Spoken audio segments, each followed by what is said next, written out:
আল্লাহ বলে দুনিয়াটা পরীক্ষার হল, আমি আমলের পরীক্ষা নিব।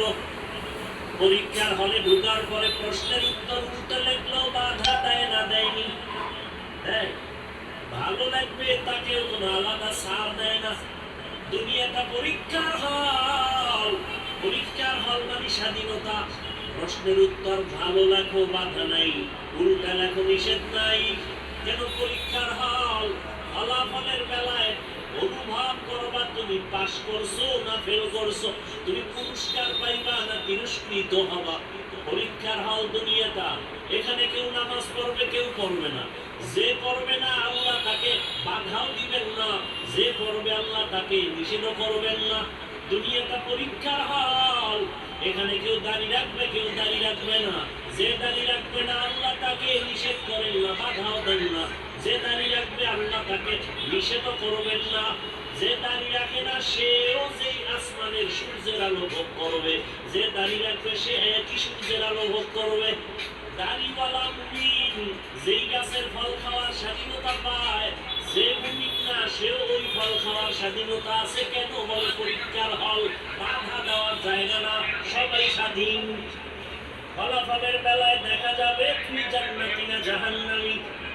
ফলাফলের বেলায় টের পাইবা কে পুরস্কার পাইবা, কে তিরস্কৃত হইবা। পরীক্ষার হল। মন্দিরেরও দরজা খোলা, মসজিদেরও দরজা খোলা। মন্দিরে ঢুকো, বাধা নাই। মসজিদে ঢুকো, নিষেধ নাই। পরীক্ষার হল।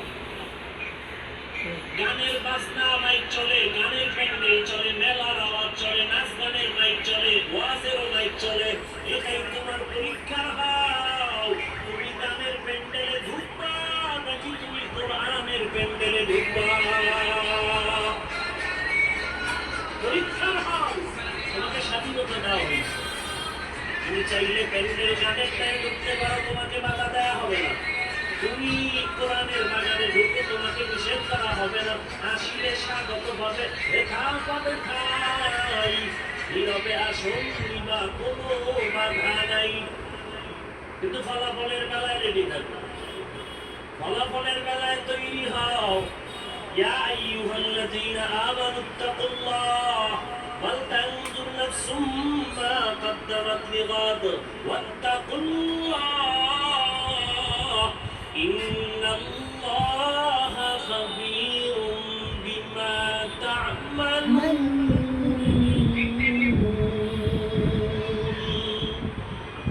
ই কালামে জিন্দা কুরআনে হাকীম মতে উলা ইয়াজাল সতু কদিম জামিউল ইলম ফিল কুরআনে হাকীম তাকাসারাত আনহু আফহামুর রিজালি। রমজানুল মুবারক চলে গেল, ঘেরান এখনো যায় নাই। কিন্তু দুঃখ, মুসলমানের সন্তান রাস্তাঘাটে স্বাধীনভাবে চলে আর গান বাজায় আর বলে, হাজার বছরের মনে হয়ে যাবে বাড়িদের আনন্দ করেছি, আর একটু যদি ভালো হইতো ওকে মেয়ে দিয়া রাস্তাঘাটে অবাধে জেলা করতে পারতো, তাহলে মনে আরো আনন্দিত হইতো।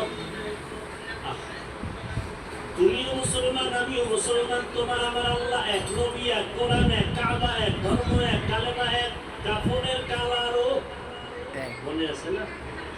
মহিলাদের 5 কাফন, পুরুষের 5 কাফন, 3টা, সব এক।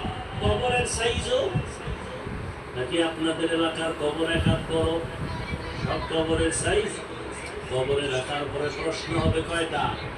তাও আমাকে যেই প্রশ্ন আপনাকে একই প্রশ্ন, বাবার প্রশ্ন ছেলে মেয়ের প্রশ্ন, শিক্ষকের যেই প্রশ্ন ছাত্রকে একই প্রশ্ন, মুমিনকে যেই প্রশ্ন বেঈমানকে সেই একই প্রশ্ন। রবের পরিচয় দাও, ধর্মের পরিচয় দাও, রাহমাতুল লিল আলামিনের পরিচয় দাও। কবরের প্রশ্নটাও এক। আপনার আমার আল্লাহ এক, নবী এক, কোরআন এক, কাবা এক, ধর্ম এক, কালেমা এক, কবর এক, কাফন এক, প্রশ্ন এক। পোশাকটা কেন আলাদা? পোশাক কেন আপনার নবীর তরিকায় নাই? এমন মুসলমান আপনি যে আমি টুপি খুলতে চাই না, লজ্জা। আর আপনি কেমন ভিআইপি মুসলমান যে টুপি দিতে চান না, লজ্জা। আমি দাড়ি কাটতে চাই না, লজ্জা। আপনি কেমন মুসলমান যে দাড়ি রাখতে চান না, লজ্জা। আমি দাড়ি ওয়াশ করলে আপনার কষ্ট লাগে। সেদিন এক জায়গায় গেলাম, হুজুর আপনাকে ওয়াজে আসতে অনেকে বাধা দিছে কেন? আপনি দাড়ির ওয়াজ বেশি করেন। আমি বললাম ৩-৪ বছর ধরে তুই ওয়াজই বাদ দিয়ে দিলাম। দাড়ির ওয়াজ কঠিন ওয়াজ তো হাদিসে আছে, এত কথা তো বলি না। যারা দাড়ি ছোট করে রাখে, যারা পুরো ক্লিন করে, দোনো দলের গুণা সমান। দোনো দলের গুণা সমান। কবিরা গুণা কত টাইম? বল ২৪ ঘন্টা। গুণায় থাকলেও গুণা। বাইতুল্লাহর গিলাফ ধরে যদি লাভবাহিক লাভবাহিক, দাড়ি কাটার গুণা লেখা বন্ধ নেই, অল টাইম কবিরা গুণা, কবিরা গুণা, কবিরা গুণা, কবিরা গুণা। তওবা